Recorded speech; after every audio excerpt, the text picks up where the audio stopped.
しありがとうございました。今日の感想。今日の感想。で、僕がやっぱ求めていた内容だったり、で、その内容っていうのがやっぱり生理学的な観点からとか、解剖学的な観点からその演技を切っていきたい。で、やっぱり演技って全体的に全身を使って食べるものだと僕は思っていて、で、やっぱりそこを喉元とか口元だけじゃなくて、全身的なものからやっぱアプローチしていくっていう。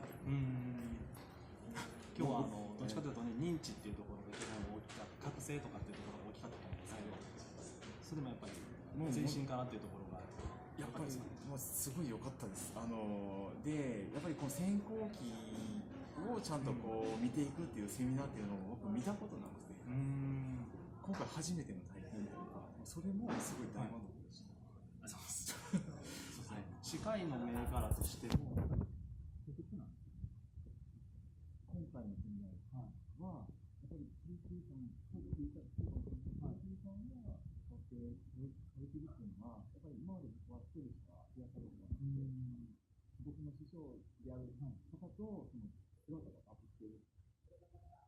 僕その人しかいないって思ったんですけど、ここにもおったっていう、その人も演技をやった。演技をやった。僕は嬉しかったです。ありがとうございます。